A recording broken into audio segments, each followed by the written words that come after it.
Yo, what's up guys, Boss here, and I'm back into the YouTube video, and this time we're going to be playing some top ladder. I'm currently at 7,062 right now, which is about top 350 in the world. I'll try to get to at least 7,100, maybe even top 200, and it's a 2.9 giant cycle deck. I mean, you guys might have seen this going around a lot recently. It's just so good in the meta, and the reason why is the Magic Archer right now, in my opinion, probably one of the best cards in the whole game. Same with the Mini P.E.K.K.A. I don't know what it is, just recently Mini P.E.K.K.A. has been used so much, and I think it had to do with the Lumberjack Prince getting a small nerf recently. Mini P.E.K.K.A. is just really shown to be the best option. And then Bats and Skeletons, also just really strong in this meta, keeps your cycle really fast in this deck. And then also you're going to have Log and Zap, because if you're versing Log Bait, really nice to have the Log. Also, it's good against like Wall Breakers, anything like that, Graveyard too. So let's go ahead and search for the first game. And honestly, with this deck, there aren't too many bad matchups. There's so many people right now, even in the top 10 using the deck. I think there's like 3 people who are in the top 10 in the world running the deck. So, I mean, it works really well, and it's just probably one of the safest decks to run, because even stuff like Lava Hound, even though you only have a Magic Archer and Bats for, what you can do is you can apply a lot of pressure, like Giant Mini P.E.K.K.A. at the bridge if they go for a Lava Hound, and then they have to spend on defense, so then you can go in for like your Bats, Magic Archer on the Lava Hound, and you will actually defend quite easily. And also another thing is, if you're versing a lot of Balloon, you could consider putting Snowball in the deck. But I really like having Zap, because I've been versing kind of a lot of Sparky recently, and it's kind of annoying when you don't have a reset to it. Let's just go for Skeletons and Log on the Miner, and then I'm just going to honestly cycle a Magic Archer here. Magic Archer in the back is a really good starting move, or like split Skeletons, Bats, anything like that. Even you could even go for like a Miner on the tower. All of those things are fine. I think I'm going to try to play a Miner on this Firecracker, because I feel like it's pretty annoying, but unfortunately we're not going to be able to kill it. We do kill it there, which is nice. Okay, so he's using the Firecracker Miner cycle deck, so I guess this isn't like an awful matchup, but we need to be really careful about his Firecrackers, because they're gonna be really annoying for us, since we don't have like a Fireball or arrows or something to like immediately kill it. I'll just Magic Archer here. I'm gonna play it like kind of higher, because I have a feeling he has a Rocket. That's typically what the deck has that he's using. The spell is typically a Rocket. Oh yeah, he's gonna let the Magic Archer get 1 chip shot, and also the Magic Archer is gonna help kill the Miner, so honestly that Magic Archer is getting a lot of value. It's even gonna get shots on his tower there, which is really nice. I feel like he might go for a Miner, so I went for Skeletons. He didn't play it, so that's totally fine. I'm gonna Giant at the bridge here, knowing he doesn't have a Mini P.E.K.K.A. in cycle. I mean, he needs to, yeah, I think he's back to 1 now, but he didn't have one right away, and he kind of had to waste like 3 elixir to play one, and the Giant still ends up getting a connection. So let's go for a Mini P.E.K.K.A. here. I really want to be able to defend this. I'm just going to Log. I guess the Log wasn't really needed, but I think it's okay. I just really wanted to make sure the Mini P.E.K.K.A. wasn't going to get a hit on my tower. I'll just cycle Skeletons here and go for a Giant in the back, and we'll see what he wants to do. He's just going to go for a Firecracker, so that's pretty well played on his part, actually. Let's go for Bats here. I don't think that's going to activate King. Oh, no, it actually did. Nice. I thought the Magic Archer might have had to be like 1 tile lower, but it looks like that ended up working out perfectly for us, so that's really good. I'm gonna... Oh, gosh, I just missed the Zap. Guys, the Firecracker, I have to say, I don't think it's broken, but it certainly is, I would say, the most probably right now annoying card, because it like dodges everything you play sometimes. Oh my gosh, it's in range of the Magic Archer. That's crazy. It's gonna live, which is good. I'm gonna go for another Magic Archer here. Oh, and look at that. That's gonna be able to pierce through the tower. Oh, the one alive is going to keep shooting the tower. Ian the Mini P.E.K.K.A. died. Unfortunately, I don't get another hit from the Giant, but that's so much damage. I'm gonna go for a Miner in the back. He's probably gonna catch it. I think maybe it would have been a good... Oh, no, he didn't. I was gonna say it might have been a good idea to play the miner, like, he's gonna Firecracker. Yeah, I had a feeling he was gonna do that. Let's kill that. Log wasn't necessary. I think here, guys, it's smart to just go for a giant, and then I'm gonna go for a miner. Unfortunately, went right on top of the mini P.E.K.K.A because he pre-planted it. That was actually really nicely played on his end. He's gonna log here, obviously. Oh, giant still gets a hit. Doesn't get another, but it got a hit. Let's go for another miner. We're switching up the placement every single time. Zap, and it gets a hit. That is going to be a good game. I mean, couple really small mistakes on killing the Firecracker, obviously, but didn't matter. We still got the win. As I said, that's not like an awful matchup, and the reason why is because you're... Oh, by the way, if you guys are looking for a good GC deck, this works really well on GCs too. I'll show you my GC log. I got a 12 win with it, and I got an 11 win with it. So obviously, like, good in GCs. It works just really kind of on ladder and competitive. So if you're looking for like a classic challenge deck, grand challenge deck, I'd really recommend this too. Maybe like practice it a little bit in friendly battles, but honestly, it's just a really solid deck all around. So that's going to put us almost at top 300.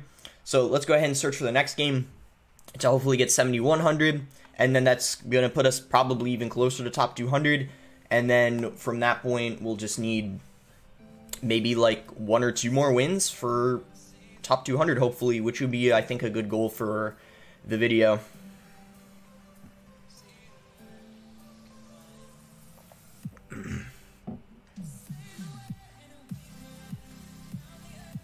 Alright, we got in our next game here. We're versing Alperin, so he uses Expo. I don't know if you guys know who he is, but he's a really good Expo player. Him and Lemon, I think it's Lemon Tree. Is it Lemon Tea or Tree? I think it's Lemon Tree. So, he and Lemon Tree are really, really good Expo players. I don't know if he's actually using it, because typically when you use Expo, you don't want to leak Elixir, but yeah, I'm not sure. Let's just go for Magic Archer. So I don't know if he's using 2.9 or if he's using... I think sometimes he uses Expo Pump, but it looks like since he has the Fireball, this will most likely be 2.9.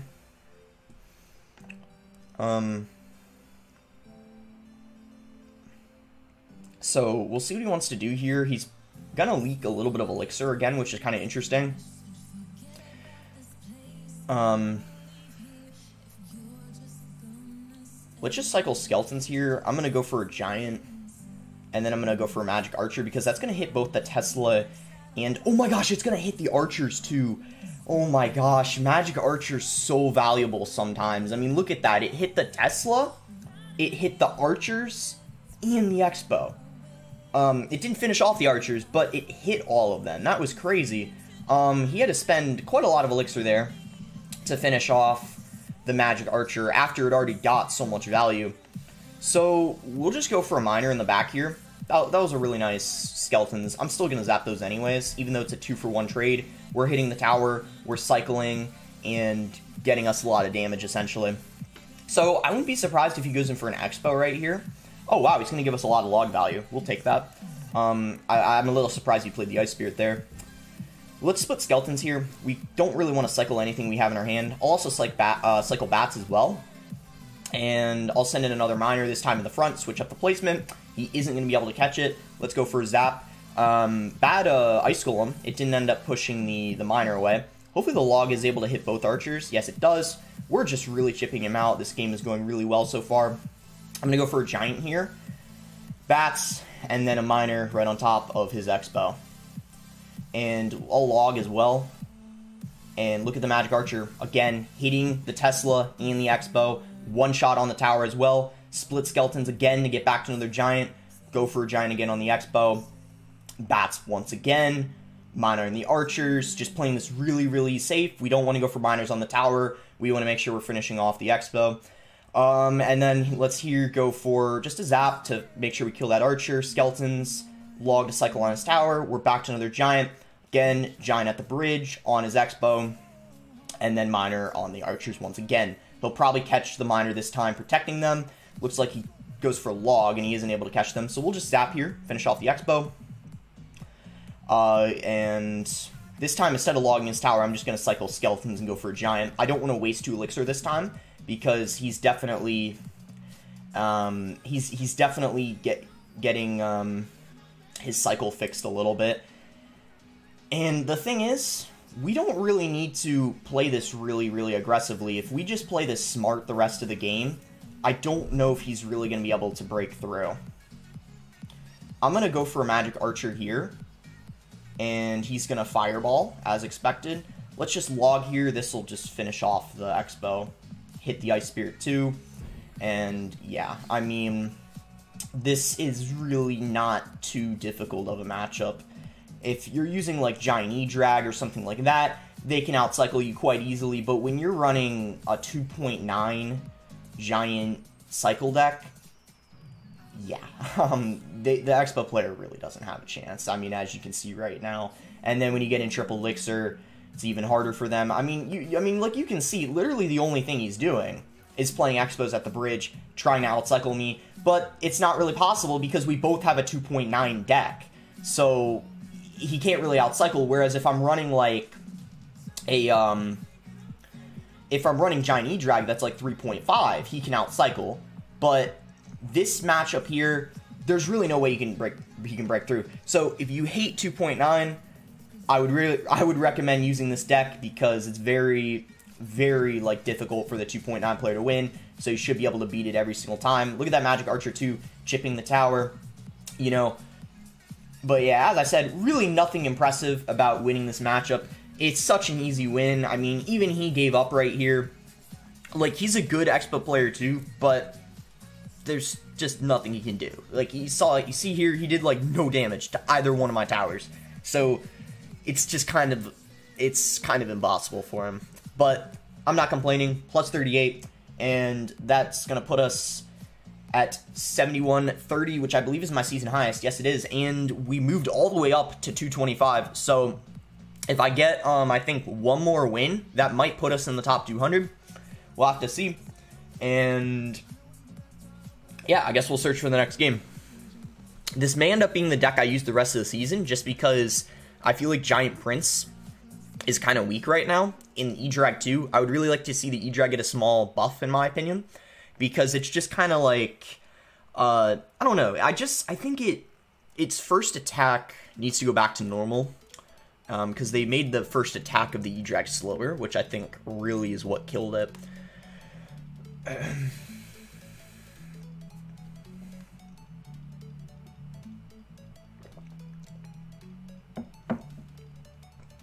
Next game here, we're playing against Jin TV. Let's give him the good luck. And see what he has. I don't know this guy very well, so I don't really know what he has. We'll go ahead and split bats, though. Start the game off. You always want to be making the first move with this deck because it's pretty, you know, it's 2.9. Same with kind of Expo. The purpose of this deck is outcycling your opponent. Alright, he's going to have a poison. So I think that this is probably, I mean, if I had to guess, this is probably going to be Graveyard, which isn't, I don't know, I wouldn't say it's an easy or hard matchup. I mean, I think it might be, like, slightly in his favor, but it's definitely winnable for both people. I'm going to go for bats here to finish off the Baby Dragon. It's going to get a lot of hits on my tower. It probably would have been, what do I want to do here? I think I'm actually going to Giant other lane. I know he's going to counter this easily. The purpose of the Giant is because I can't play a Giant in the back.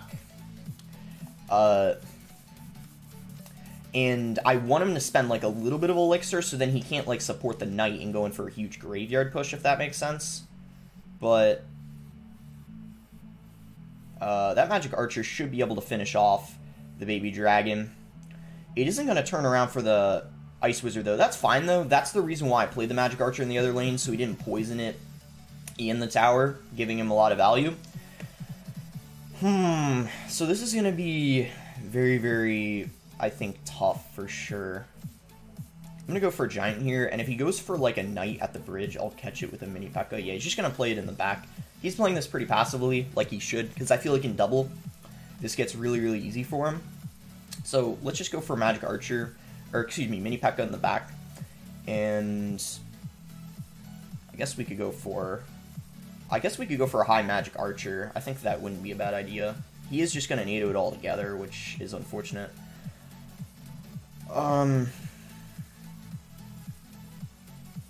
Yeah, okay, let's see here.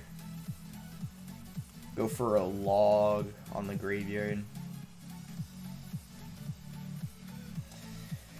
Oof. Yeah, this is going to be really tough. I think his baby dragon really helps him out in this matchup. Oh, he just used the... I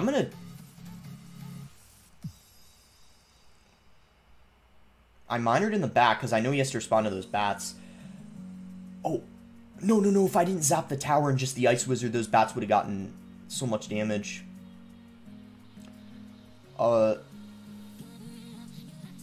Okay. I'm gonna send in another miner in the back. He's gonna go for a bar barrel, I think. Protect that.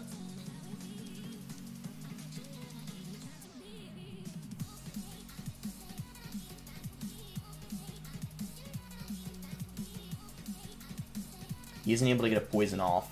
Those bats get so much value. He's gonna get only a little bit of chip.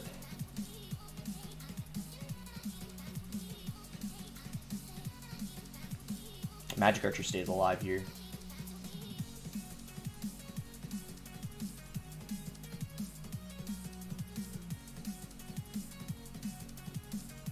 Please kill the Ice Wizard.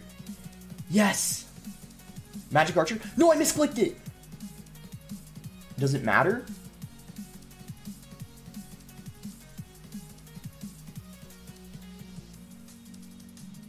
Oh my god. GG, let's go. Oh my gosh, that was such an intense game. Yeah, I'm sorry if I didn't explain anything, like everything throughout the game, but yeah, that was so that was really crazy. But it really shows you that this deck, it really outcycles everything. Even stuff like Graveyard. I mean, it's definitely not easy. I mean, but the reason why I was able to outcycle and win, his deck is 3.5, and we're just able to, with the skeletons, bats cycle so quick, get back to everything we need, like the magic archers, the miners, and just apply constant pressure. Because essentially that's what I was doing. I was just going for giants at the bridge, like mini P.E.K.K.As, all that kind of stuff, forcing him to defend so he couldn't go in for graveyards on offense, and that's pretty much what won me the game. If I'm top 200 here, I might want to stop right now. Yeah, I think I'm gonna stop here. A bit, I guess, short of a video, but I feel really, I don't know, I just feel really comfortable stopping right here because, I mean, I'm top 200 now. I won 3 games in a row. Basically all 3 of these decks are really good in the meta right now, so you guys should now have a good idea of how to beat those. Maybe if I can find a replay versus... Oh, yeah, how about I show you guys how to play versus Golem? Because I feel like Golem is one of those decks that people think is really hard to beat with this Giant Cycle deck. So I'll just put this replay on 2x speed, and then we'll wrap up the video after that. But essentially what you want to do is apply a lot of pressure in single. You want to take their tower in single elixir. That should be your goal when you're versing Lava Hound and Golem. Take their tower in single. Here you might have made a little bit of a mistake playing a lightning on my Magic Archer. That put him kind of low on elixir. And right here, I just play my mini P.E.K.K.A behind the giant, knowing, I have to kill the Golem. And then this Night Witch was kind of annoying because I didn't have my Magic Archer in cycle, so I had to zap and then cycle to my Magic Archer. And just after that lightning, it kind of put him really low on elixir, and I knew that I was up elixir with the Magic Archer on the field, so I just kind of played everything at the bridge. I even called good game because I was expecting to take his tower right here. I didn't take it. He actually defended pretty well, but I deal so much damage, and now I'm just still applying pressure because I know he wants to Golem, and if I send in minor skeletons, that's either going to force him to respond, or or just Golem and ignore it, and he chose to Golem. So after that, I just defend with my magic archers, and I mean, to be fair, this matchup was maybe slightly easier just because he had Goblin Gang instead of what would he have? What did he have? Goblin, maybe Bar Barrel, but honestly, it's the same thing against all Golem decks. You're just gonna be applying a lot of pressure, and then let's say if you know, because you know a lot of Golem players do this. Because you guys, some of you guys complain about it sometimes. I hate it too when Golem players do this, but you know how some just Golem in the back first play of the game. What you do is if you have a Giant in cycle, just play Giant at the bridge. If you don't have Mini P.E.K.K.A in cycle, then support it with Bats, whatever. And if you don't have a Giant in cycle, but it's your next card, like you know how on the left side it says what your next card is? If you have a Giant as your next card, and you have like Skeletons in your starting hand, play like Skeletons in the back. Or if you have Bats, what you want to do is play Bats in the back, same lane that you're going to go opposite with the Giant, and then Giant in front, like applying pressure, because what you want to do is play really aggressive, and you don't want to play everything into their Golem, just because the Golem player always like beats Giant, because it's kind of like a heavier deck. They have the Baby Dragon and Night Witch and all that, so you just need to be playing opposite lane of pressure, and yeah, that's basically what you do if they Golem in the back first play. So that's going to be it for the video. Make sure to like it if you guys enjoyed it. Subscribe if you're not subscribed already. And I'm planning on using this deck rest of the season. So if you guys want me to make another video on it, let me know. My next video, though, I'm planning on it being a GC video. Every season, I always make a GC video helping you guys win a GC with what deck I think is best in the meta. And what I'll probably use is I'll use a really easy deck, in my opinion, that's good in the meta to help you guys the most. So I haven't decided what that'll be yet, but to be honest, in this meta, there's a lot of the decks, like this cycle deck I'm using, isn't really easy to use, but maybe I'll run like, I don't know, I'll figure it out. Golem isn't amazing in this meta. It's really easy to play, but I don't know if it's OP in the meta. Maybe I'll do it with Golem, something like that. I haven't figured it out yet. But anyways, thanks again until next time, guys.